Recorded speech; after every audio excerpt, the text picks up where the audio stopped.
ಈಗ current rate ಯೂನಿಟ್ಗೆ 36 ಪೈಸೆ ಜಾಸ್ತಿ ಮಾಡ್ತಿದ್ದಾರೆ. ಹೌದು. ಯೂನಿಟ್ಗೆ 36 ಪೈಸೆ ಕಮ್ಮಿ ಅನ್ಸಿದ್ರು ನಿಮಗೆ ಕಮರ್ಷಿಯಲೈಸ್ ಆಗಿರೋರಿಗೆ ಅದು ಜಾಸ್ತಿ ಹೊರೆ ಬೀಳುತ್ತೆ ಅಂತ ನಮ್ಗನ್ಸುತ್ತೆ. ನೀವೇನ್ ಹೇಳ್ತೀರಾ? ಮಾಡಬಾರ್ದಾಯ್ತು ಮಾಡ್ತಾ ಇದ್ದಾರೆ, ಏನ್ ಮಾಡೋದು, ಬಹಳ ಜನಕ್ಕೆ ತೊಂದರೆ ಆಗುತ್ತೆ. ನಮ್ಮಂತ ಅಂಗಡಿಯವ್ರಿಗಂತೂ ಸಿಕ್ಕಾಪಟ್ಟೆ ತೊಂದರೆ ಆಗುತ್ತೆ. ಅದನ್ನ ಯೋಚನೆ ಮಾಡಿ ನಿರ್ಧಾರ ಮಾಡ್ಬೇಕು ಅಂತ ನಾವು ಕೇಳ್ಕೊಳ್ತೀವಿ. ನಿಮ್ಗೆ ಇದು ಮುಂದೆ ಯಾವ ರೀತಿ ಹೊರೆ ಆಗ್ಬೋದು ಅನ್ಸುತ್ತೆ? ತುಂಬಾನೇ ಹೊರೆ ಆಗುತ್ತೆ. ನಮ್ಮ ಬಿಸ್ನೆಸ್ಸು ನಾರ್ಮಲ್ ವ್ಯಾಪಾರ ನಮ್ದು, ಇದ್ರ ಮೇಲೆ ನಾವು ಡಿಪೆಂಡ್ ಆಗಿದ್ದೀವಿ.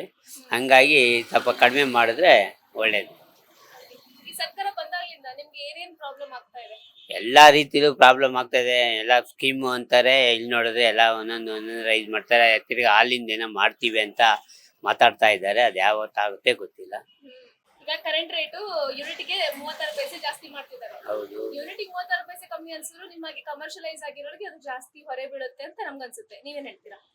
ಮಾಡಬಾರ್ದಾಯ್ತು ಮಾಡ್ತಾ ಇದ್ದಾರೆ, ಏನ್ ಮಾಡೋದು, ಬಹಳ ಜನಕ್ಕೆ ತೊಂದರೆ ಆಗುತ್ತೆ. ನಮ್ಮಂತ ಅಂಗಡಿಯವ್ರಿಗಂತೂ ಸಿಕ್ಕಾಪಟ್ಟೆ ತೊಂದರೆ ಆಗುತ್ತೆ.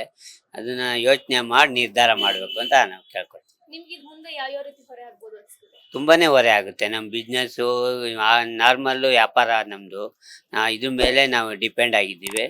ಹಂಗಾಗಿ ಸ್ವಲ್ಪ ಕಡಿಮೆ ಮಾಡಿದ್ರೆ ಒಳ್ಳೇದು.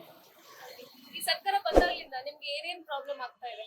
ಎಲ್ಲಾ ರೀತಿಲೂ ಪ್ರಾಬ್ಲಮ್ ಆಗ್ತಾ ಇದೆ. ಎಲ್ಲ ಸ್ಕೀಮು ಅಂತಾರೆ, ಇಲ್ಲಿ ನೋಡಿದ್ರೆ ಎಲ್ಲ ಒಂದೊಂದು ರೈಸ್ ಮಾಡ್ತಾರೆ. ತಿರ್ಗಿ ಹಾಲಿಂದ ಏನೋ ಮಾಡ್ತೀವಿ ಅಂತ ಮಾತಾಡ್ತಾ ಇದ್ದಾರೆ. ಅದು ಯಾವತ್ತಾಗುತ್ತೆ ಗೊತ್ತಿಲ್ಲ. ಲೇಟೆಸ್ಟ್ ಹಾಗೂ ಇಂಟ್ರೆಸ್ಟಿಂಗ್ ಸುದ್ದಿಗಳಿಗಾಗಿ ಬಾಸ್ ಟಿವಿ ಕನ್ನಡ ಚಾನೆಲ್ನ ಸಬ್ಸ್ಕ್ರೈಬ್ ಮಾಡಿ. ಹಾಗೆಯೇ ಬೆಲ್ ಐಕಾನ್ ಪ್ರೆಸ್ ಮಾಡಿ. ಇದರ ಜೊತೆಗೆ ಫೇಸ್ಬುಕ್, ಇನ್ಸ್ಟಾಗ್ರಾಮ್, ಎಕ್ಸ್ ನಲ್ಲೂ ಮಿಸ್ ಮಾಡದೆ ಫಾಲೋ ಮಾಡಿ.